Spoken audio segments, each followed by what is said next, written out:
Now, as you saw in the previous video, I am finally going to be doing my Infogrames-Atari collection video. But before I do that, I actually have a question that some of you might want to know already. How did I get into this publisher to begin with?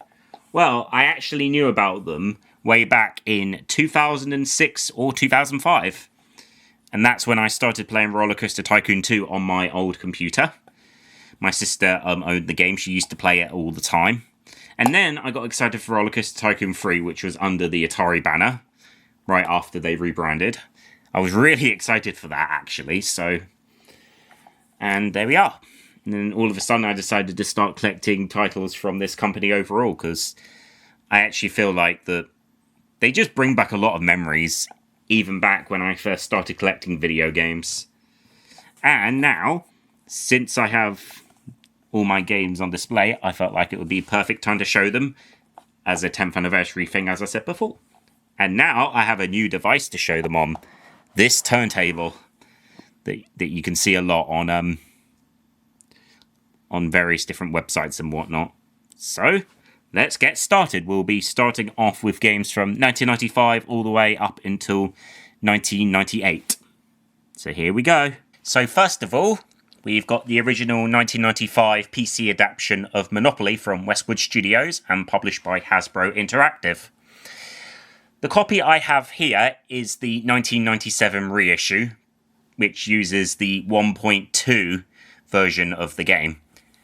It doesn't really matter what version is which, but regardless, it is a faithful adaptation of the original game. And as you'd expect, here is the jewel case as well that comes in the box. Now we've moved over to 1996. So most of the games in this video, I'm not going to be showing them within their release date orders for most of them because I don't know. So I'll mostly be going through them likely by system. So here is Risk for the PC, released in 1996. I can't show it on the turntable because the box is not in good nick. So that means you'll be seeing my hands in this. Here's the back. And then inside, it has this style of packaging. So if I put it on here, you can actually see it. It does wobble around a little bit, so yeah, but this is the best way I could show it that way. And and the only reason I'm bringing this up is because it comes in plastic packaging with the Hasbro Interactive logo embossed onto it. So there's a little leaflet. And then this is the CD-ROM case it comes in. That looks like a book. For some reason, it also functions as the game's manual. The game's discs are on the front and the back. And then it also comes with a catalogue depicting different Hasbro Interactive games released at the time. Not bad, I'd say. Here is Cluedo. So this is yet another title in the same packaging. It came out in 1996 as well. This is a port of the Philips CDI game of the same name, but it's missing most of the levels from it because each level is its own disc, because this is mostly a full motion video title. And then it comes in the same style of packaging Risk comes in as well. Each disc is in its own sleeve. So there we are. Not much else to say here. Now here is a very interesting one. Well, not interesting as it's just Battleship on the PC, but interesting on how I actually got this. Because most of the big box games I bought over the years all come from eBay or Amazon. But this one came from all places, a charity store. And somehow, this was in really good nick and a really good price as well. So whoever owned this previously when I was in Chichester buying things last, I'm glad you took care of this. However, despite that, this is not the original release of the game. The original release would have come in the same packaging as Risk and Cluedo would have been. This version is a 1999 reissue. But it's still the same game, with still the same features and still the same everything, so I can't complain about that. And here's the box that the sleeve comes out of. Quite nice, really. It's got the Hasbro Interactive logo on the front. There was an earlier box design that had a larger version of the logo that took the entire box design. Well, just the icon on the top. Whilst Hasbro Interactive was in a small font below. But I don't have any games with that packaging in, so yeah, that's all I have to say there. Here is Puzzle Bobble, a PC port of the original Buster Move. It was originally released in Japan in 1995, but it came out in Europe courtesy of GT Interactive in 1996. Although this version here is the 2001 Infogrames Replay reissue. So Infogrames commonly reissued games under this label on the PC or the Best of Infogrames label. Well, this one would probably normally be used for kid-friendly games, but some mature titles were released under it as well. But aside from that, it's the exact same game. There's no difference aside from the disc having Infogrames logo replacing whatever publisher published it beforehand. Here is Chaos Control. This is the first Infogrames title in this video at the moment, and one of their 3 Sega Saturn games, the other being Alone in the Dark, Jack is Back, or One-Eyed Jack's Revenge in North America, and the third being a Japanese release that I've forgotten the name of. So Chaos Control is an enhanced version of the game with the same name that was originally released for the Philips CDI. Infogrames released a lot of games for the CDI. They really did support it. They were the last publisher to release any games for the system, actually. But anyways, Chaos Control, well, it's an enhanced port. It was called Chaos Control Remix in Japan. And it also had a PS1 port, which only came out in Japan as well. I'm guessing the Japanese must have liked this title more than us Europeans. Here is Cheesy. So this is the very first PS1 game in this video so far. So this was an early title released for the system back in 1996. Well, because obviously I'm looking at 1996 games at the moment. It wasn't released in North America, but it was released in Japan as well. And it was originally meant to be an Atari Jaguar game, but with the Jaguar being discontinued, the developer ended up moving it over to the PS1, although Ocean was still the publisher of this. So this is technically the first Ocean Software published game in this video. Quite cheesy, wouldn't you say? Here is Tunnel B1, a game developed by Neon, and was meant to be essentially like a 2-part kind of game where each portion was meant to be a different style of gameplay, where this would be like a standard like shooting kind of game and the other would be like a flight simulator. But Ocean decided to split the 2 portions of the game into separate parts, and you'll be seeing the other one later on in this video. So the shooting portion became Tunnel B1 and released here for the PlayStation in 1996, and the Sega Saturn a couple of months later. So yeah, both are identical, but the Saturn version, I think, has some graphic limitations or something along those lines. I don't really remember because both games just seem identical. So now we're on to 1997, and we're starting off with Boggle on CD-ROM, another Hasbro Interactive game. So, what is this game technically? It's Boggle, with some additional features, and that's pretty much it. I got this alongside several other titles on eBay, and this was pretty much new in shrink wrap. This is kind of common with some Hasbro Interactive titles, ones that aren't really sought after by collectors. Although, for me, this isn't really anything worthwhile, but it is nice to have regardless.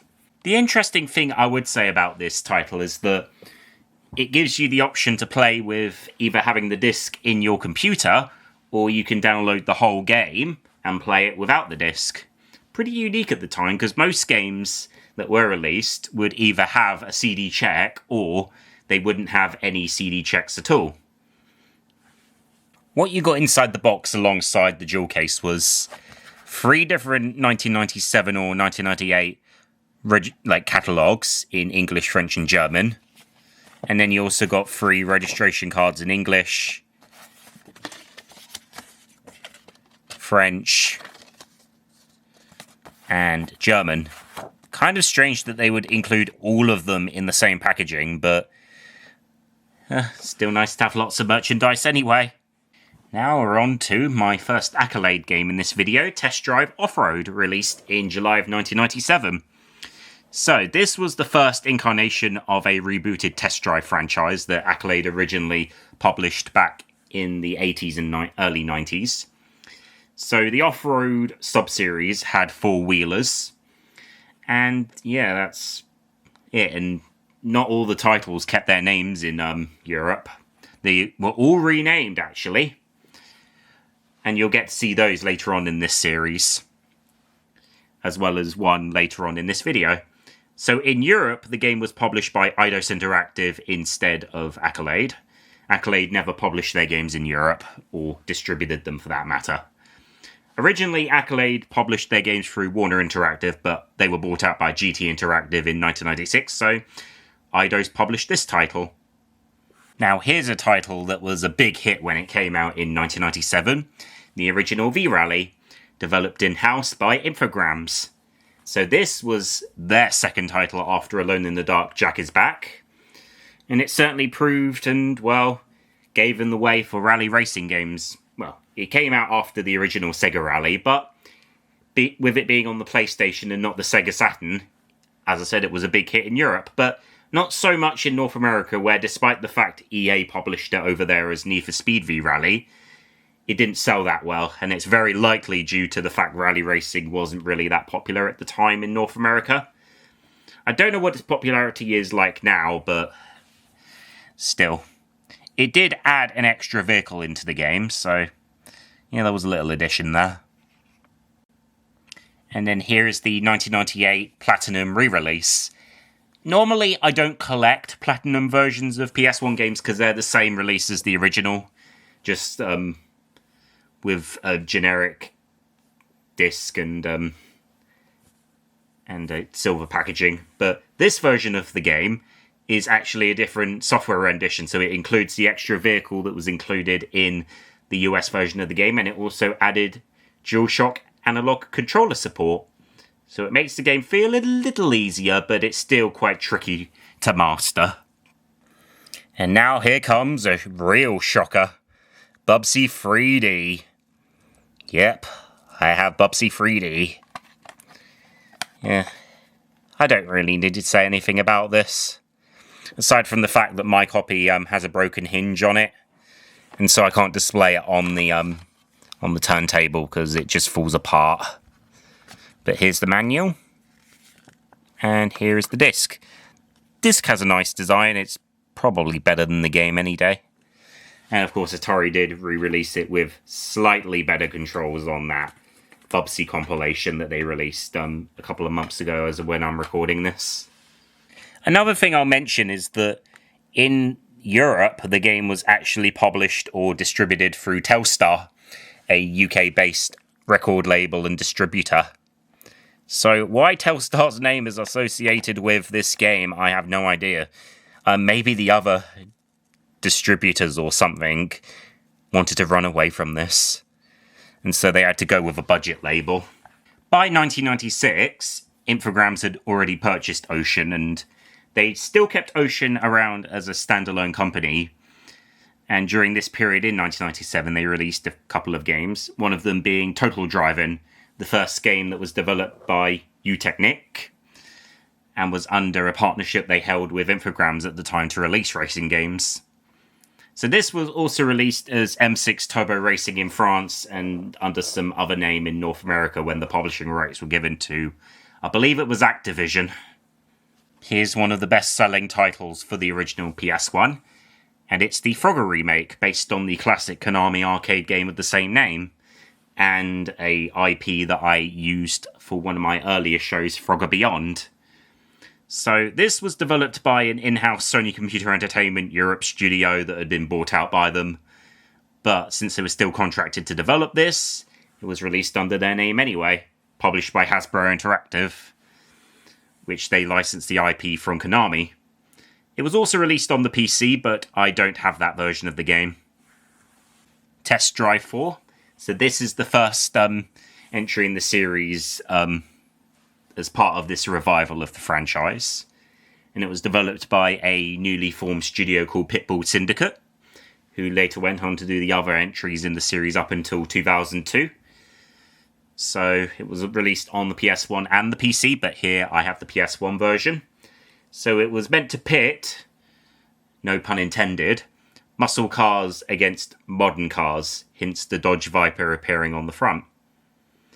And this was, I think, the first title released by Accolade under their new distribution agreement with Electronic Arts, as you can see on the back of the cover with their old logo appearing on it. Now we're on to 1998, and we have yet another Hasbro Interactive title for you, Mastermind.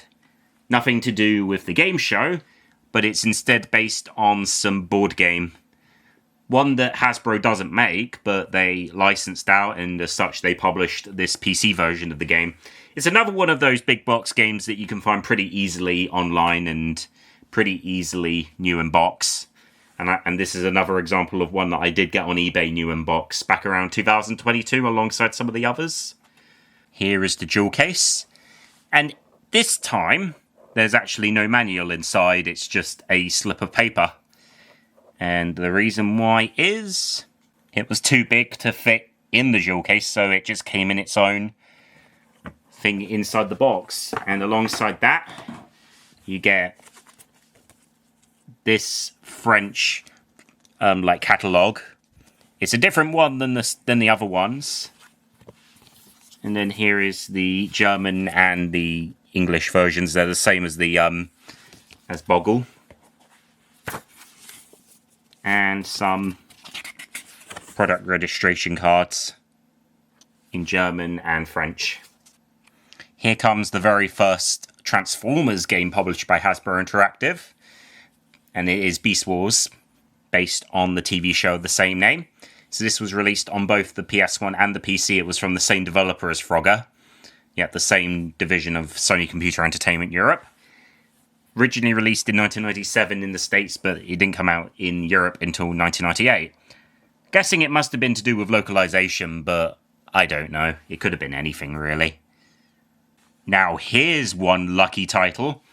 It is none other than a game based on the Belgian comic Lucky Luke, that Infogrames had the license for many, many years. At least since the 80s. And so, of course, with it, there was this PS1 game they developed and published under the Ocean banner.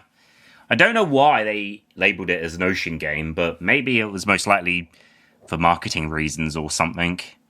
But yeah, it was released in 1998, and it's not a very good game.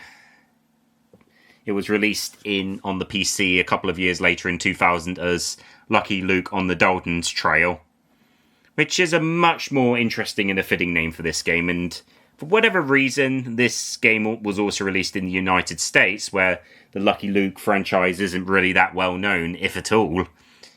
But it was a budget title, so it was a cheapie, so. Here's another PC game, and a title that brought Epic Games, or Epic Mega Games as they were known back then, into mainstream, video gaming, and it's the original Unreal.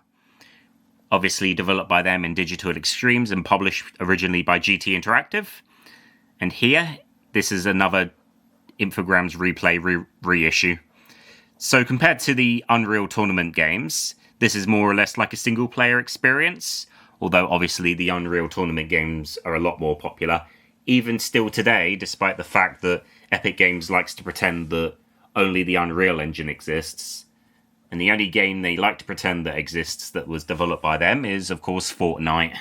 Now, here is Viper. So this was the other title that I mentioned that was originally meant to form up with Tunnel B1, but, of course, was split into its own game, as I said before. But unlike Tunnel B1, this game was only released in Europe. It did not come out in North America. So this was developed by the same company, I think it was, Neon, and once again published by Infogrames this time instead of Ocean, although it's still branded as an Ocean product for some reason. Snow Racer 98, so it's just a simple snowboarding game. Oh, and skiing and alpine surfing. So this was developed by a company called Power and Magic Development, and this was another European exclusive game under the Ocean banner and published by Infogrames. So it doesn't mean that if a brand name is on it. It's not like they're the publisher or anything like that. And then the last game from release date order from what I've done and researched on that was released under the Ocean banner is Heart of Darkness, which is a cinematic platforming game. It's very similar to Oddsworld Abe's Odyssey, which I do have that game, but I do not have it. I don't know where it went. I don't have it in its case either. It used to belong to my sister, but still. This game actually was in development for quite a long time. It was developed by Amazing Studio. It was meant to be on the Sega Saturn as well, but that version never saw the light of day. Only this and the PC version did. But still. And it's a 2-disc game, so this is actually the earliest PS1 game I own that came on more than one disc. And then here's the manual, because I wouldn't have been able to fit it on there otherwise unless I moved the discs or something, because it would have covered up disc 1. Oddsworld Abe's Oedicus. I can't actually pronounce that. Oedicus? Ecodus? Yeah, Ecodus. Yeah, I'll just say Ecodus. Yeah, so this is the second game in the Oddsworld series, released in 1998. It was on the PS1 as well, but I don't have that version. All I have is this PC version, which was released on 2 discs. And this is the 2001 Infogrames Replay reissue. The game was originally published by GT Interactive, like with the original Abe's Odyssey. Yeah, just as creepy as the original, developed by Oddsworld Inhabitants. Now, here's a title that if you've been familiar with me for over 10 years now, as of when I'm recording this, you'll definitely be familiar with this game. It's the 3D remake of Atari's Centipede, or as I call it, Centipede 3D, developed by Leaping Lizard Software, and as before, like with the rest of the big box games I'm showing you, published by Hasbro Interactive. So this followed on the success of the Frogger remake. So after that, Hasbro Interactive bought the assets of Atari, and as such, they developed this game. Well, I mean, Leaping Lizard Software did, but still. So this is actually one of the earliest PC games I have inboxed. I got this for my birthday back in 2016. And it was a new inbox copy as well, so that was saying something. And here is the jewel case. I would actually have to say that the disc design's quite nice. It's got an image of the old classic design of the Centipede, and the manual on the back has an image of the spider from the remake. Now we're back onto Accolade with Test Drive 5, once again by Pitbull Syndicate.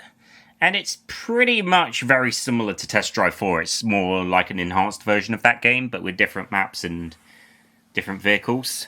Although most of the ones from the original game do return here. And, yeah, it exists. It competed with the third Need for Speed game, which is ironic because EA distributed this game like they did with, as I said, Test Drive 4 and Accolade's other games. So, there we are. That's Test Drive 5. And the last game I'll be showing in this part is Test Drive 4x4, which is known in the States as Test Drive Off-Road 2. So, this was actually developed by Pitbull Syndicate, unlike the other entries in this lineup, but it was also developed by Accolade's in-house development studio, based within where they were located in the States. It reuses the engine from Test Drive 4. It's not that great of a game. It hasn't aged very well like with 4, but it's still an okay game regardless, I guess. So, that's the end of this part, and that was a lot of games and quite a long video, and you'll be expecting even more longer videos than this in the next few parts. So in part 2, I'll be taking a look at games from 1999 to 2000. So then, see you later everyone, and bye for now.